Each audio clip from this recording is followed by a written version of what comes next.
This is Daily Armenia, CivilNet's daily news digest. Here's what you need to know today.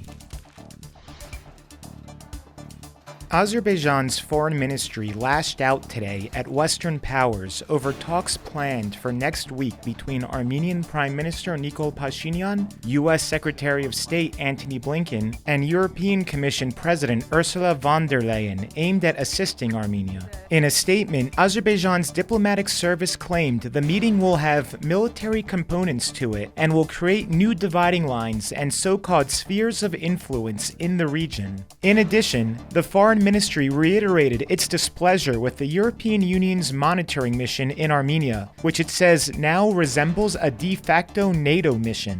Continuing, the statement expressed concern about France's latest pledges to provide Armenia with an expanded range of military supplies, saying the arms supplies undermine peace-building efforts in the region. When asked to comment on the upcoming talks, a U.S. State Department spokesperson yesterday declined to give any details of what is on the agenda. Separately, in written comments published yesterday by Voice of America's Armenian service, the State Department reiterated its commitment to Armenia's continued democratic development, sovereignty, independence, and territorial integrity, and pledged to further expand our wide-ranging relationship with Armenia.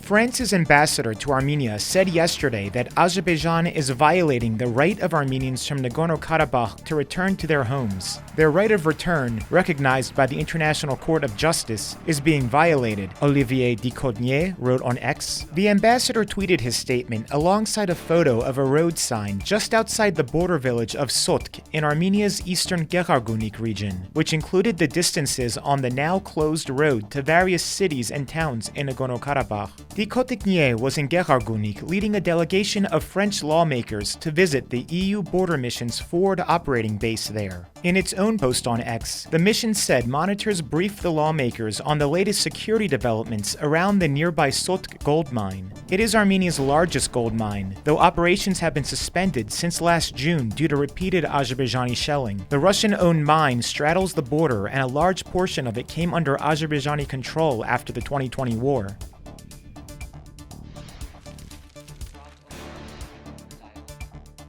Armenia's border with Turkey has been closed for more than 3 decades. Getting it reopened has been a long-held goal for successive Armenian administrations, but what would happen to the country's economy if that were to finally happen? We posed that question to economists Hrant Mikhaelian from the Yerevan-based Caucasus Institute and Omar Katkoy from the Ankara-based Economic Policy Research Foundation in a new interview, now up on our website. You can also gain insights from Lawrence Browers, Associate Fellow at Chatham House's Russia and Eurasia program, who joined us to speak about the developments in the region since the 2020 Nagorno-Karabakh war. Lawrence discusses regional geopolitics, Western mediation efforts, the bilateral negotiation track, and Russia's role. He notes that even though it has been weakened, Russia will remain a tremendously powerful player in the South Caucasus. Find links to these interviews in the description below.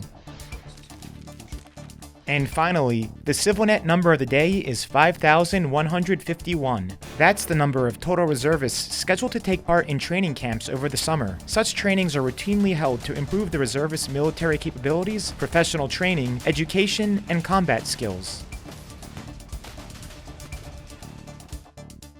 And as always, please follow CivilNet for the latest news and independent reporting from our contributors on the ground here in Armenia.